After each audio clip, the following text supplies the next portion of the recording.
두 남자가 앉아서 이야기를 하고 있습니다. 한 사람이 묻습니다.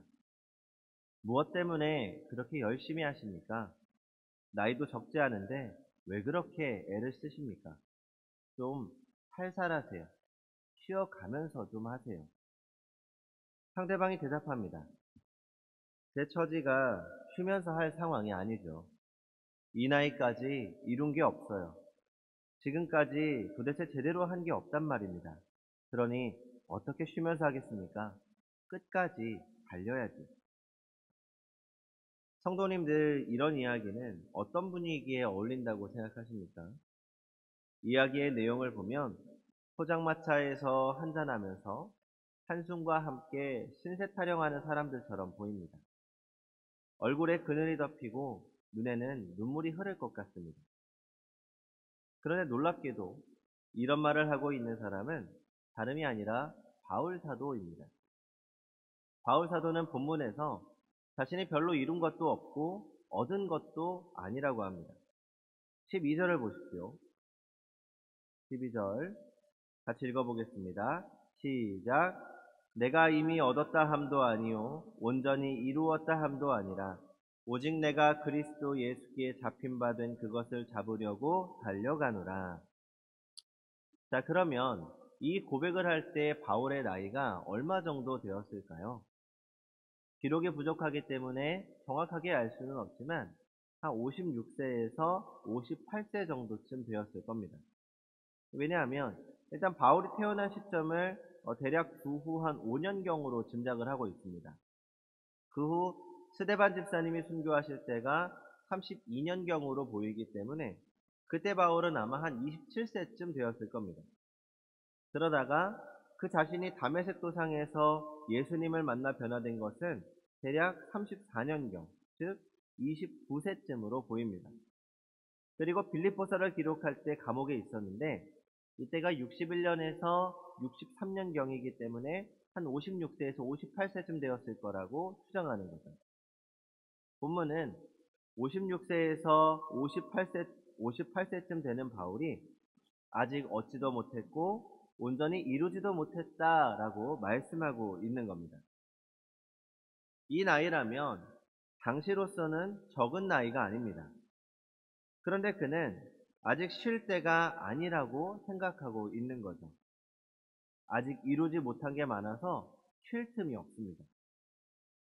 그런데 이렇게 고백하는 바울의 얼굴에 슬픔이 가득합니까? 왜 난 이 나이 이를 때까지 이룬 게 없을까? 하고 한탄하고 있습니다. 아닙니다. 그렇지 않습니다. 오히려 이 결연한 의지가 보입니다. 13절과 14절을 같이 읽어보겠습니다. 13절과 14절 시작. 형제들아 나는 아직 내가 잡은 줄로 여기지 아니하고 오직 한 일 즉 뒤에 있는 것은 잊어버리고 앞에 있는 것을 잡으려고 표대를 향하여 그리스도 예수 안에서 하나님이 위에서 부르신 부르심의 상을 위하여 달려가노라. 자, 그는 대단한 결심을 하고 고지를 바라보는 이 등반대원의 모습으로 두 눈이 빛나고 있습니다. 조금도 힘들어하거나 원망하지 않습니다. 오히려 그는 매우 기뻐하고 있습니다. 열정으로 넘치고 있습니다. 그러면 이런 열정과 기쁨이 어디에서 온 걸까요? 사실 바울도 처음부터 이런 기쁨과 열정으로 살지는 않았습니다. 이 바울은 사실 나름대로의 길을 가고 있었죠. 그러니까 유대의 율법주의라는 길이었습니다. 그는 율법을 철저히 지키면서 대제사장과 같은 유대 지도자들에게 순종하고 자신의 혈통과 전통을 잘 지키면 하나님께 복을 받고 생명을 얻을 것이라고 생각했습니다. 그랬기 때문에 그는 예수님을 믿는 사람들에게 불만이 많을 수밖에 없었죠. 예수님을 믿는 사람들은 그가 걸어가고 있던 유대 전통을 파괴하는 것처럼 보였습니다. 그러니 주장을 용납할 수가 없었습니다. 그래서 예수님을 믿는 사람들을 잡아서 옥에 가두는 일에 앞장섰던 겁니다. 만약 바울이 그 길을 계속 갔다면 빌립보서를 쓸 무렵에는 상당히 권위 있는 랍비가 되어 있었을 겁니다.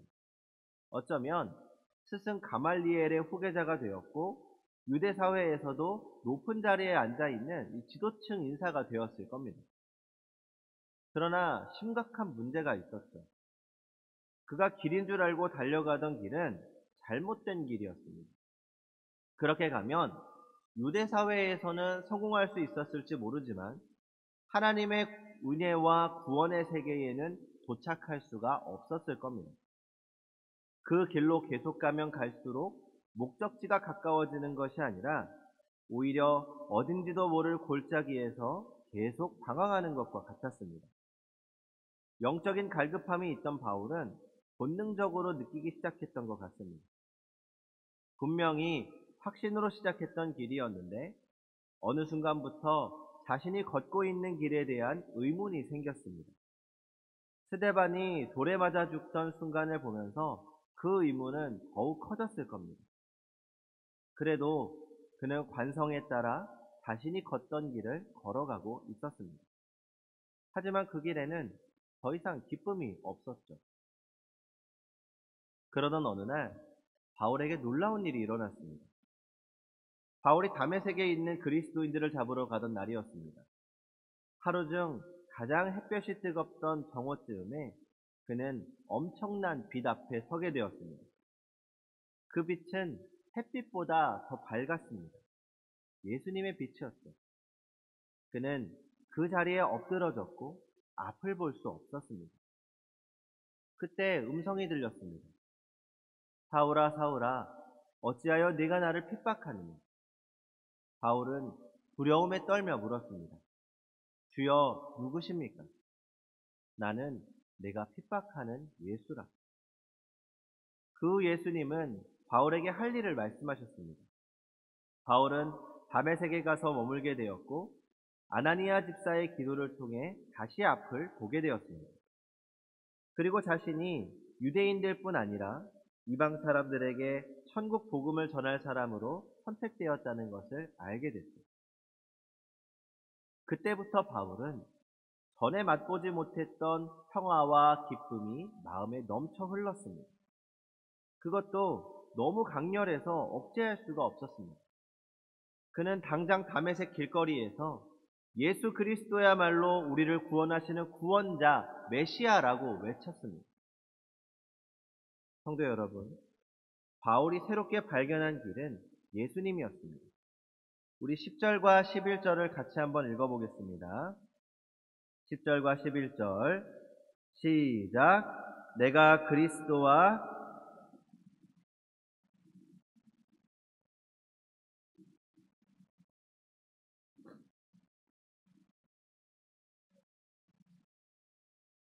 예수님만 깊이 따르고 고난도 기쁨으로 감당하면서 전진하면 부활의 권능도 알게 되고 고난에 참여하여 깊은 영성을 얻게 될 것을 생각하니 너무나 기뻤습니다. 이게 바울의 기쁨이었습니다. 자, 여기서 우리가 생각해 볼 일이 있습니다.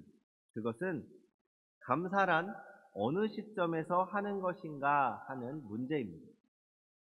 단순히 생각하면 감사란 모든 일이 다 끝나고 성공을 거둔 후에 결산이 끝난 다음에 그 결과를 보고 하는 것이 옳다고 할 수 있습니다.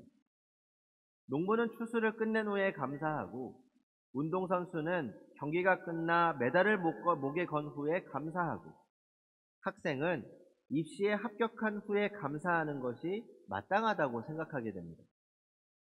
끝까지 가보고 결과가 좋으면 감사하라 라고 할 수 있겠죠. 그러나 여기 문제가 있습니다. 그것은 모든 것이 완성된 후에 감사하는 것이라면 모든 것이 완성될 때까지 그 중간에는 어떻게 하면 좋겠습니까? 그때까지는 늘 불만스럽고 초조하고 원망만 하는 걸까요? 농부가 추수하기 전에는 감사할 수 없는 걸까요? 운동 경기에 출전한 메달 선수는 메달을 따기 전에는 감사할 수 없는 겁니까? 그렇지 않죠. 자신이 걸어가는 길이 옳은 길인지 아닌 길인지 잘 모를 때는 끝까지 가본 후에 말하자라고 해야 될 겁니다. 이것은 마치 중한 병자를 치료하는 의사가 자신의 치료 방법에 대한 확신이 없을 때 하는 말입니다. 우리 어르신들은 드라마 허준을 기억하십니까?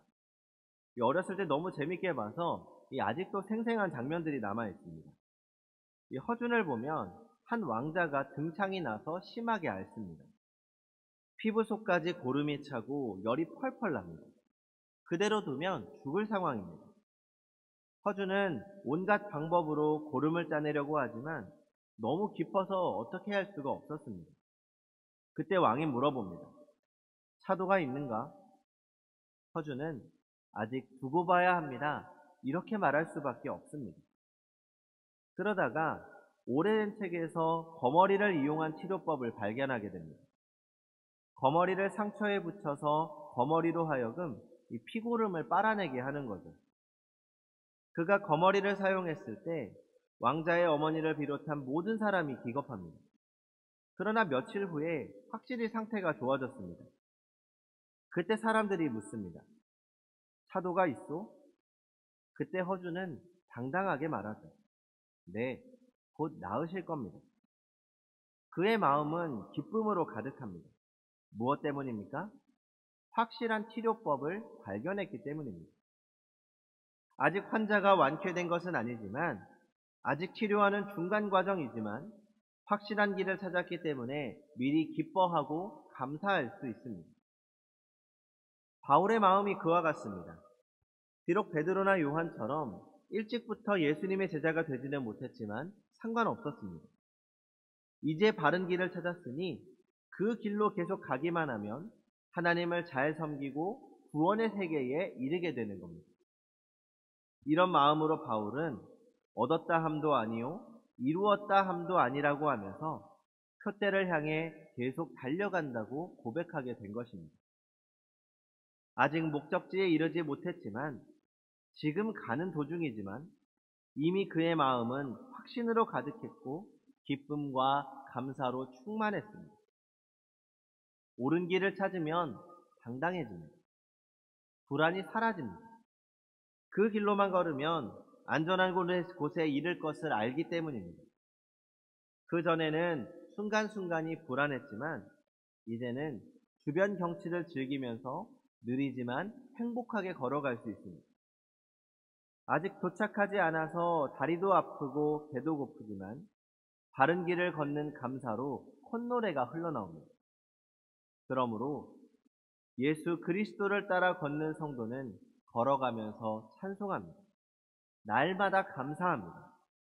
아직 꼬린 지점까지는 한참 남았지만 그래도 감사할 수 있습니다. 그 길의 마지막엔 분명한 구원이 있기 때문입니다. 그래서 성도의 감사는 중간 과정을 걸어가면서 하는 감사입니다. 이스라엘 백성이 실패했던 부분이 바로 이 대목입니다. 그들은 애굽의 노예살이로부터 구원을 받은 후에 광야로 나왔습니다. 광야 생활은 힘들고 어려웠죠. 그때 그들은 원망하고 불평했습니다. 하지만 이런 태도는 어리석은 행동이었습니다. 그들은 그래도 감사해야 했습니다. 왜냐하면 하나님이 그들의 길을 인도하고 계셨고 확실한 지도자였던 모세가 함께하고 있었기 때문입니다. 지금 당장은 물도 식량도 단조롭고 햇볕도 뜨겁고 어려워도 그들은 옳은 길을 가고 있는 중이었습니다. 감사하면서 따라가기만 하면 얼마 지나지 않아 목적지 가나안에 도착했겠죠. 미래는 이미 보장된 것이었습니다. 찬송하면서 가기만 하면 되는데 그들은 마치 자신들이 잘못된 길을 걷고 있는 것처럼 생각하고 원망하고 불평했습니다. 성도 여러분, 우리 모두가 걸어가면서 드리는 감사를 체험하기를 바랍니다. 만약 우리가 가고 있는 길이 옳은 길인지 잘못된 길인지 잘 모른다면 불안해서 감사할 수 없을 겁니다. 그러나 우리는 정확한 길을 찾았습니다. 우리가 찾은 길은 예수 그리스도십니다. 그 길로 가면 우리는 반드시 구원받습니다. 반드시 천국에 도착합니다. 반드시 복을 받고 반드시 승리할 것입니다. 그러므로 아직 끝에 이르지 않았지만 아직 얻지 못했고 아직 완전히 성취하지 못했지만 우리는 감사하면서 기쁨의 노래를 부를 수 있습니다. 옳은 길을 걷는 사람은 걸어가면서 감사할 뿐만 아니라 확신에 찬 행동으로 하나님의 뜻을 행할 수 있습니다. 더 이상 망설이지 않게 됩니다. 앞에서 말씀드린 허준 이야기에 보면 거머리를 왕자의 몸에 붙이자 모든 사람이 반대했습니다. 실패하면 이 왕자의 몸에 거머리를 붙인 죄로 죽을 게 뻔했습니다. 그러나 그는 두려워하지 않았습니다. 강하게 버팁니다. 당당하게 대처합니다. 옳은 길인 줄 알았기 때문에 목숨을 걸었던 겁니다. 우리도 그렇습니다. 예수님이 확실한 생명의 길이기 때문에 우리는 당당할 수 있습니다. 두려워하지 않고 옳은 길을 가게 됩니다. 이 보리스 니콜라예비치 코른펠트라고 하는 소련의 의사가 있습니다. 그는 공산주의를 신봉하던 유대인 출신입니다.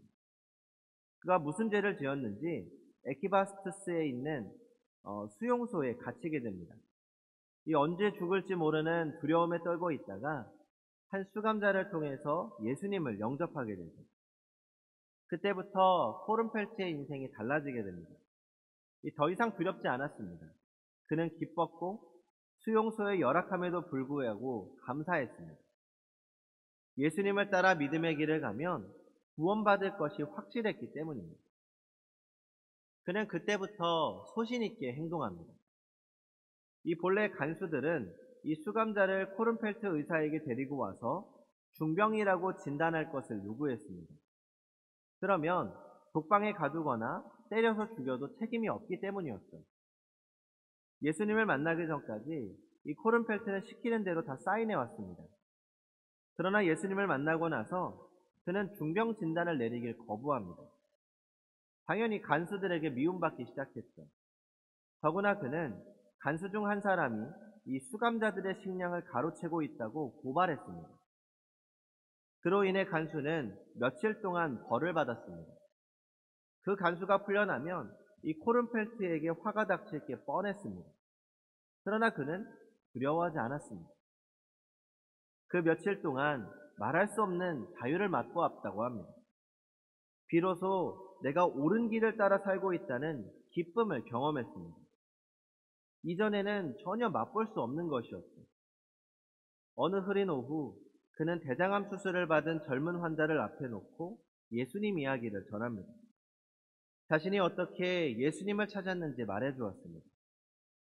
젊은 환자는 수술 후의 고통 속에서도 그의 말을 가슴 깊이 받아들였습니다. 그리고 고발당했던 간수가 풀려나던 날 코른펠트는 머리에 큰 상처를 입은 채 주검으로 발견되었습니다. 살해당했던 것이죠. 그러나 그는 행복한 길을 걸어 천국에 이르게 되었습니다. 코른펠트의 고백을 들었던 젊은 환자는 그리스도인이 되었습니다. 그는 수용소에서 살아남았고 그곳에서 깨달았던 것을 전 세계 앞에 말하게 되었습니다. 이 젊은이가 1970년에 노벨 문학상을 받았던 알렉산더 솔제니친입니다.